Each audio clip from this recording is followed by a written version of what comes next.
ఫలితాలన్నీ ఇంకా దాదాపుగా కొలిక్కొస్తా ఉన్నట్టున్నాయి.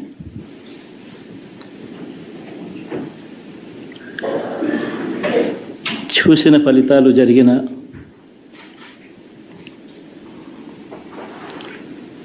పరిస్థితులు చూస్తే నిజంగా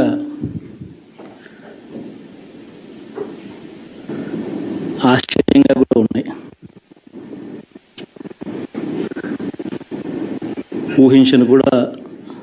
ఊహించలేదు ఇలా జరుగుతుందని, ఇలా వస్తాయని కూడా. బట్ ఎస్,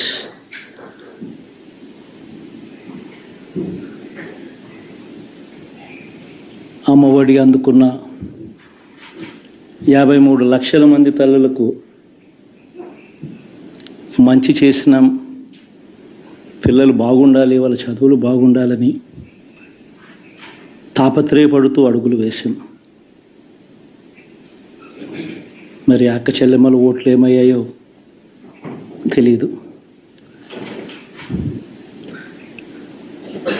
66 లక్షల మంది అవ్వాతాతలకు, వితంతులకు, వికలాంగులకు గతంలో ఎప్పుడు జరగని విధంగా మంచి చేసాం. వారి కష్టాల్లో తోడుగా ఉంటూ, వారి కష్టాన్ని అర్థం చేసుకుంటూ, వారి ఇంటికే పంపించే వ్యవస్థను సైతం తీసుకొస్తూ, గతంలో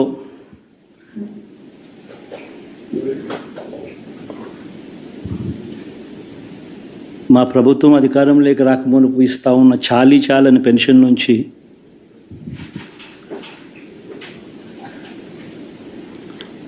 ఎంతో మంచి చేస్తూ అడుగులు వేసినా కూడా ఆ అవ్వాతాతలు చూపిన ఆప్యాయత ఏమైందో కూడా తెలియడం లేదు.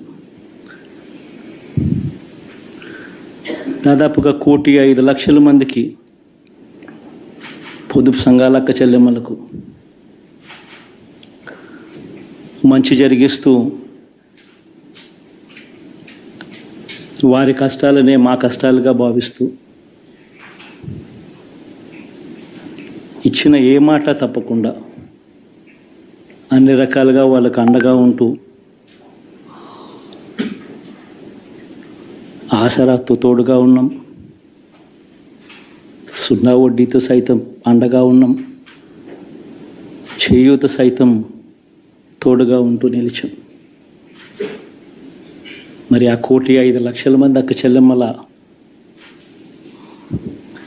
ప్రేమాభిమానాలు ఏమయ్యాయో తెలియవు. 26 లక్షల మంది చేయూతను అందుకుంటున్న అక్క చెల్లెమ్మలు, వారి ఆప్యాయత ఏమైందో తెలీదు.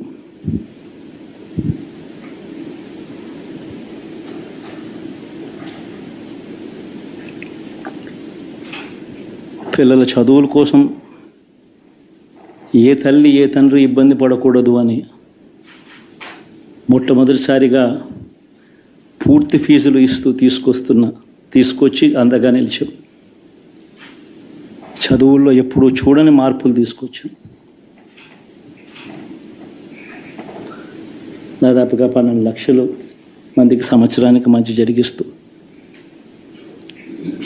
ఆ పిల్లలు ఆ తల్లుల అభిమానం ఏమైందో కూడా తెలియదు.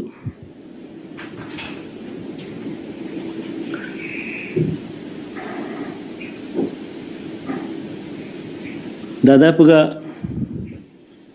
54 లక్షల మంది రైతన్నలకు గతంలో ఎప్పుడూ చూడని విధంగా, జరగని విధంగా పెట్టుబడికి సహాయంగా అందించే కార్యక్రమం మొట్టమొదటిగా జరిగింది మన ప్రభుత్వం వచ్చాకే.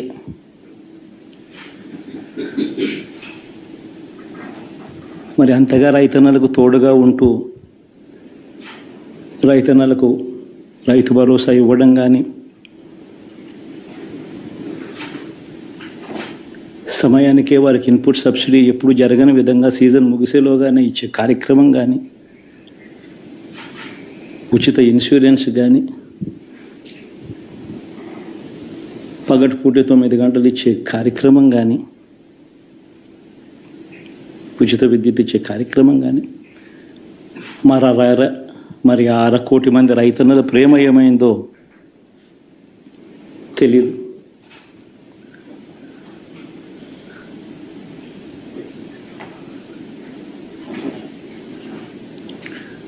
మరి ఇన్ని కోట్ల మందికి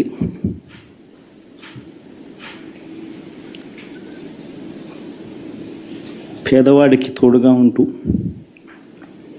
ఆటో డ్రైవర్లు నడుపుకుంటా ఉన్న వాళ్ళు ఆటోలు తోలుకుంటూ టాక్సీలు తోలుకుంటూ ఇబ్బంది పడకూడదని వారికి అండగా ఉంటూ వాహనమిత్ర, నేతన్నలకు అండగా ఉంటూ నేతన్న నేస్తం, మత్స్యకారులకు తోడుగా ఉంటూ మత్స్యకార భరోసా,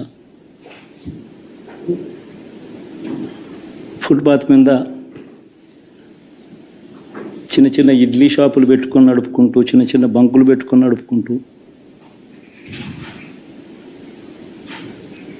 చిన్న చిన్న వ్యాపారాలు చేసుకుంటా ఉన్న వీళ్లకు, నా అక్క చెల్లెమ్మలకు, నా అన్నదమ్మలకు మంచి జరగాలని ఆరాటపడుతూ వాళ్ళకు ఒక తోడు,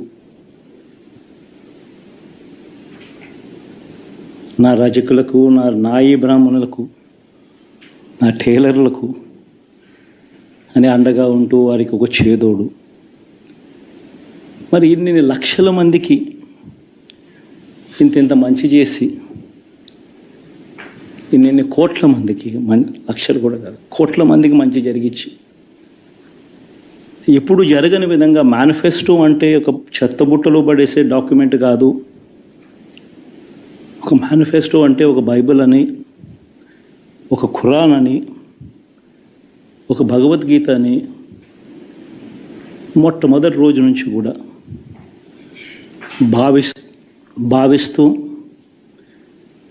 ఏకంగా 99% వాగ్దానాలు అమలు చేసి,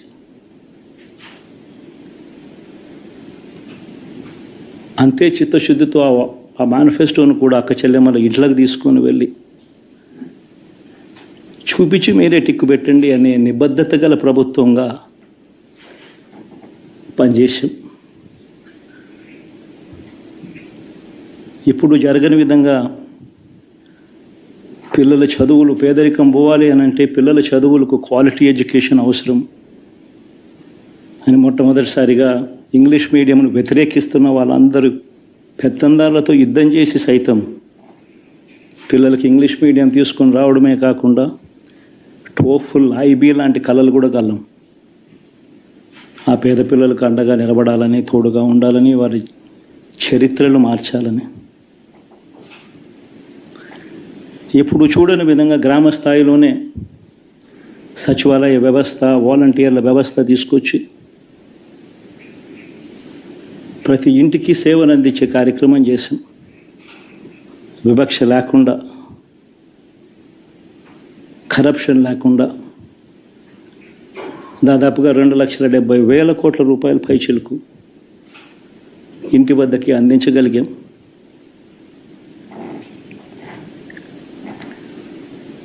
ఇప్పుడు చూడని మార్పులు తీసుకురావడమే కాకుండా ఒక చదువుల రంగం అయితేనేమి, ఒక విద్యారంగం, ఒక వ్యవసాయ రంగం అయితేనేమి, ఒక వైద్య రంగం అయితేనేమి, ఏ పేదవాడు ఎప్పుడూ ఇబ్బంది పడకూడదు అని ఎప్పుడు ఊహించని విధంగా మార్పులు తీసుకొస్తూ పేదవాడికి అండగా నిలబడగలిగాం. విమెన్ ఎంపవర్మెంట్ అంటే ఇది, మహిళా సాధికారత ఇది అంటే ఇది అని ప్రపంచానికి చాటి చెప్పగలిగాం. సోషల్ జస్టిస్ అంటే, సామాజిక న్యాయం అంటే ఇది అని ప్రపంచానికి చూపించగలిగాం. మరి ఇన్ని గొప్ప మార్పులు చేసిన తర్వాత, ఇన్ని కోట్ల మందికి మంచి జరిగిన తర్వాత మరి అభిమానం ఏమైందో, నా ఆప్యాయత ఏమైందో తెలీదు.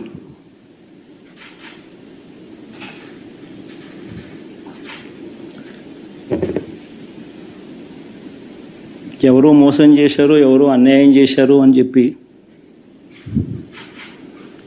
అనొచ్చు, కానీ ఆధారాలు లేవు.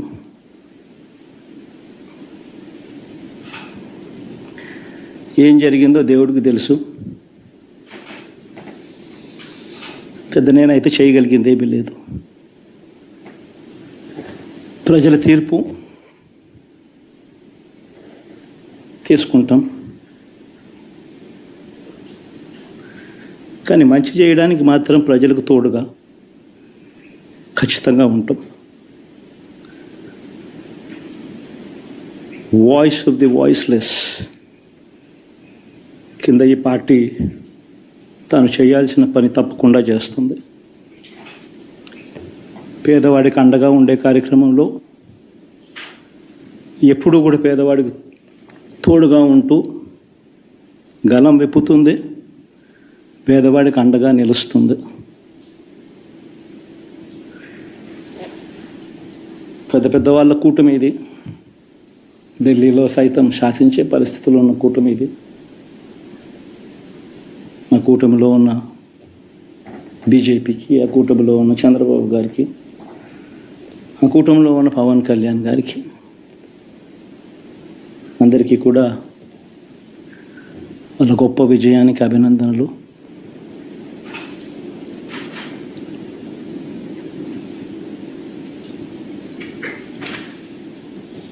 ఓడిపోయినా కూడా నా ప్రతి కష్టంలో కూడా తోడుగా అండగా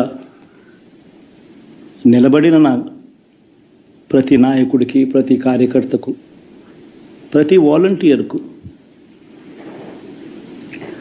ప్రతి ఇంట్లో నుంచి వచ్చిన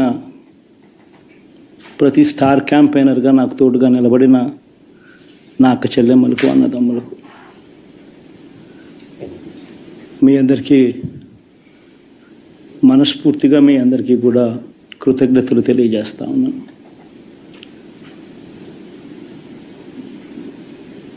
ఏం జరిగిందో తెలియదు, కానీ ఏమి చేసినా, ఎంత చేసినా ఇంకా 40% ఓటు బ్యాంకు మాత్రం తగ్గించలేకపోయారు. ఖచ్చితంగా మళ్ళీ ఇక్కడి నుంచి లేస్తాం.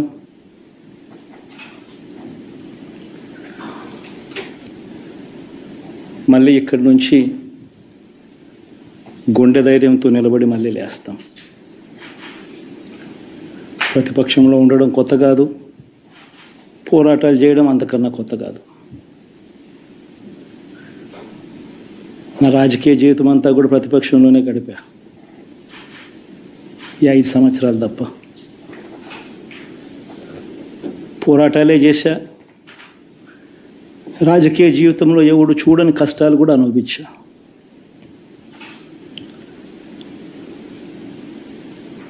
ఇప్పుడు అంతకన్నా కష్టాలు ఏదైనా పెట్టినా కూడా సిద్ధంగా ఉన్నాం, సిద్ధంగా ఎదుర్కొంటాం.